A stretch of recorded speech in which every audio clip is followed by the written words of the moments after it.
તો આજે પરિણામ જે આપણે જોઈ રહ્યા છીએ એ ધીરે ધીરે હવે સામે આવવાના શરૂ થઈ ગયા છે। પ્રણવ મારી સાથે જોડાયા છે। પ્રણવ, સૌથી પહેલા તો આજના જે આ પરિણામ છે એ બીજેપી કોંગ્રેસ માટે આવનારી ચૂંટણીને લઈને શું આ લિટમસ ટેસ્ટ સમાન બની રહેશે?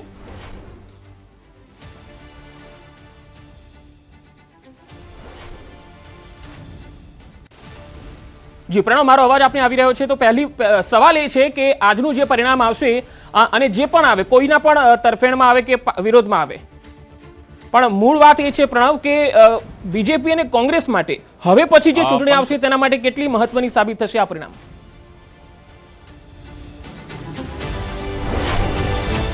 પંકજ, માની શકાય જે ચૂંટણીનો પરિણામ આવશે તેની ઇફેક્ટ આવનાર ઇલેક્શનમાં પણ જોવા મળશે, કારણ કે 2026ની અંદર મહાનગરપાલિકાઓના પણ ચૂંટણી છે, સાથે જિલ્લા પંચાયતની પણ ચૂંટણી યોજાવાની છે। તેની પહેલાની આ ચૂંટણી એ કહી શકાય કે એક સેમીફાઇનલ મેચ બંને પક્ષો માટે, ભારતીય જનતા પાર્ટી અને કોંગ્રેસ પાર્ટી માટે, કારણ કે ભારતીય જનતા પાર્ટીને અહીં ફરી એક વખત અહીં સત્તા ઉપર બેસવું છે, કારણ કે જેટલી પણ નગરપાલિકાઓ છે 68 નગરપાલિકાઓ છે, તેમાં મોટાભાગની નગરપાલિકાઓ ભારતીય જનતા પાર્ટીનું રાજ રહ્યું છે। તાલુકા પંચાયતો હોય તેની અંદર પણ ભારતીય જનતા પાર્ટી છે તે જીતી હતી, તો સાથે જ કહી શકાય કે જૂનાગઢ મહાનગરપાલિકા તેની અંદર પણ ભારતીય જનતા પાર્ટી છે તે પોતાનો વિજય થયો છે।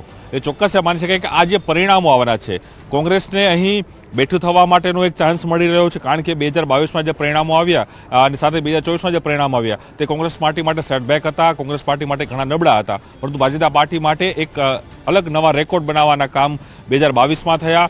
2024માં પણ મોટાભાગની મેજોરિટી સીટ જે કહી શકાય કે લોકસભાની અંદર પણ ભારતીય જનતા પાર્ટી જીતી હતી, પરંતુ ત્યારબાદનું આ ઇલેક્શન છે, પરંતુ આ ઇલેક્શનની અંદર સૌથી મહત્વનો મુદ્દો એ રહેતો હોય છે પંકજ, સ્થાનિક મુદ્દાઓ, સ્થાનિક નેતા કોણ હશે, સ્થાનિક અમારા પ્રશ્નો કોણ હશે, અમારા પ્રશ્નોને કોણ સાંભળશે, એ મુદ્દાઓ ઉપર આ ચૂંટણી છે થતી હોય છે। એટલે ચોક્કસ માની શકાય કે ભારતીય જનતા પાર્ટી માટે તો જે કહી શકાય કે પુનરાવર્તન કરવું છે તે મહત્વનું રહેશે, તો સાથે જ કોંગ્રેસ પાર્ટી માટે જે કહી શકાય કોંગ્રેસ પાર્ટી નવું પોતે કમબેક થવા માટે મતદારો સુધી પોતાના વાત છે તે લઈ જવા માટે કેટલી સફળ રહે છે તે જોવાનું રહે છે। અને ખાસ કરીને ઓલ ઓવર જો વાત કરવામાં આવે સમગ્ર ગુજરાતની, કારણ કે આ ચૂંટણી એટલા માટે જ મહત્વપૂર્ણ બનતી રહે છે કે આવનારા જે ચૂંટણીના પરિણામો, જે આવનારી ચૂંટણીઓ જે થવાની છે 2026ની અંદર, મોટાભાગની મહાનગરપાલિકાઓ જે હાર્ડકોર ભારતીય જનતા પાર્ટીનો વોટ બેંક છે તે માનવામાં આવે છે। એ જ રીતે જિલ્લા પંચાયતો, જેની અંદર પણ જે 2018 બાદ જે પરિણામો આવ્યા હતા જિલ્લા પંચાયતો, 2021 બાદ જે પરિણામો આવ્યા હતા જિલ્લા પંચાયતોની અંદર,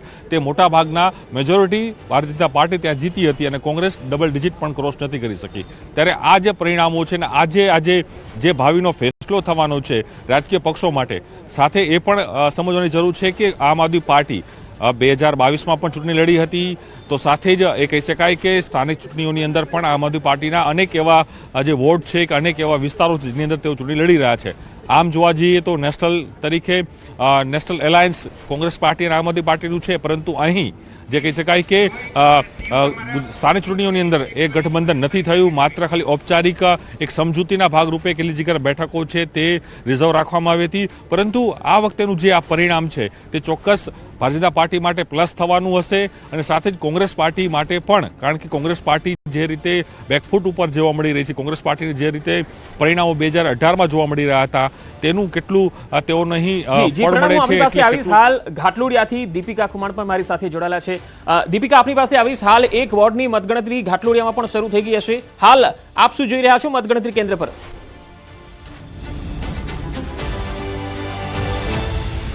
ખાસ કરીને મતગણતરી કેન્દ્ર ઉપર બસ જે પ્રકારનો માહોલ જોવા મળી રહ્યો છે, સવારથી જ અહીં પોલીસ બંદોબસ્ત ચાપતો ગોઠવી દેવામાં આવ્યો હતો, તેની વચ્ચે ખાસ કરીને મતગણતરી કેન્દ્ર ઉપર બંને પક્ષના ઉમેદવારો આવી ચૂક્યા છે। ઘાટલોડિયા વોર્ડની જે પેટા ચૂંટણી છે, આ પેટા ચૂંટણી અમદાવાદ મહાનગરપાલિકાની એક વોર્ડની જે ખાલી પડેલી બેઠક છે તે બેઠકની અંદર યોજાઈ હતી રવિવારના દિવસે।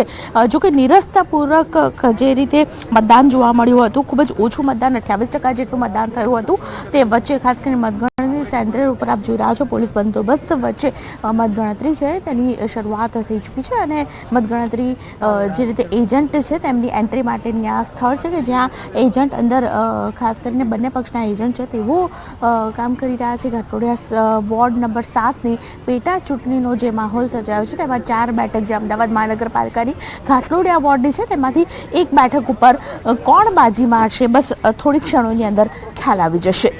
જી દીપિકા, આપ મારી સાથે જોડાયેલા રહેશો।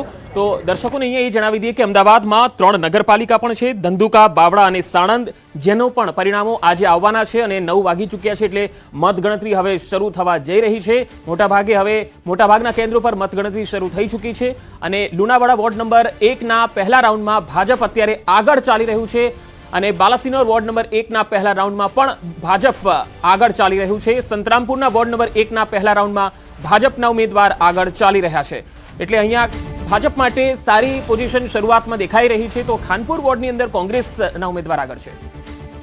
તો પોરબંદરમાં ભાજપ અને કોંગ્રેસ વચ્ચે ટક્કર. કુતિયાણામાં 6 વોર્ડની 24 બેઠકો માટે મતગણતરી શરૂ થઈ ચૂકી છે.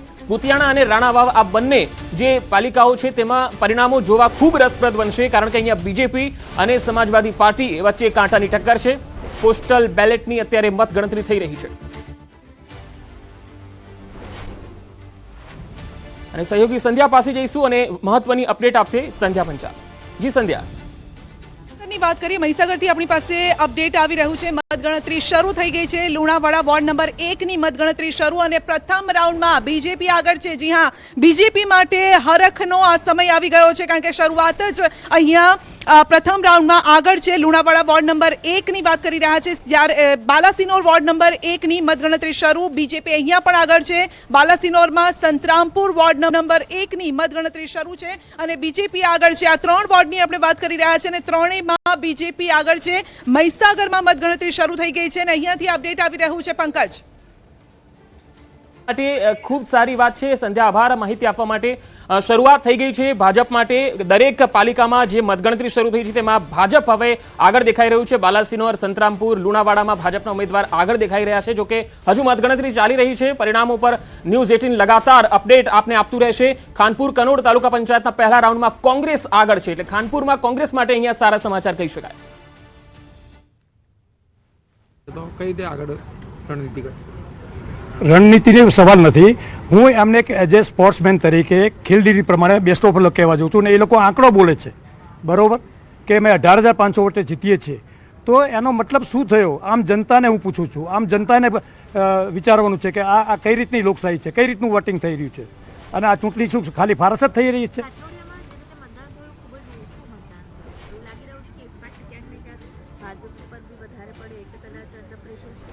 નહીં બેન, ઓછું થવાનું કારણ મારી રીતે હું એવું માનું છું, એક તો પેટા ચૂંટણીમાં અમે મતદાન ઓછું થતું હોય છે અને 16 તારીખે લગ્ન બહુ હતા, મારું પોતાનું એવું માનવું છે, એટલે એના હિસાબે બી એની અસર થઈ હોય.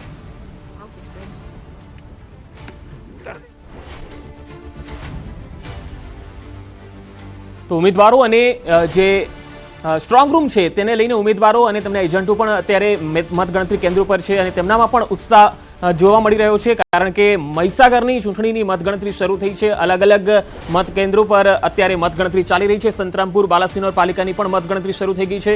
તો આ તરફ અમદાવાદની 3 પાલિકાઓમાં પણ મતગણતરી શરૂ થઈ છે. 3 પાલિકાના 71 બેઠક પર 183 ઉમેદવારો છે અને ચુસ્ત પોલીસ બંદોબસ્ત વચ્ચે મતગણતરી ચાલી રહી છે. અમદાવાદની 3 નગરપાલિકા ધંધુકા, બાવળા અને સાણંદમાં મતગણતરી ચાલી રહી છે. ધંધુકા નગરપાલિકામાં 7 વોર્ડની 28 બેઠકો છે, જેમાં 60 ઉમેદવારો મેદાનમાં છે અને 57% જેટલું મતદાન તેમાં નોંધાયું હતું. ત્યારે આજે જોવાનું છે કે આ મતદાન કોના તરફેણમાં થયું છે. ખૂબ જ રસપ્રદ પરિણામો કેટલીક પાલિકાઓમાં આવી શકે છે. જે રીતે મેં પહેલા પણ કીધું કે કુતિયાણા અને રાણાવાવ આ બેઠક અને ખાસ ચોરવાડ બેઠક, આ બેઠક એવી છે કે જેના પરિણામો સૌ કોઈ જાણવા માટે ઉત્સુક હશે અને સ્થાનિક મુદ્દાઓ ચોક્કસ છે, પરંતુ સ્થાનિક મુદ્દા કરતાં પણ જ્યારે સત્તા હોય, જે વ્યક્તિ સત્તા પર હોય એ પાર્ટીની નજીકના પરિણામો પણ ઘણી વખત આવતા હોય છે. હાલ યજ્ઞેશભાઈ જોડાયા છે, ભાજપના પ્રદેશ પ્રવક્તા છે. યજ્ઞેશભાઈ, સૌથી પહેલા તો મારે એ આપની પાસેથી જાણવું છે કે આ પરિણામો જે આવવા જઈ રહ્યા છે, શરૂઆત ભાજપ માટે સારી દેખાઈ રહી છે, ભાજપના ઉમેદવારો આગળ જઈ રહ્યા છે, પરંતુ મુદ્દાઓ જે છે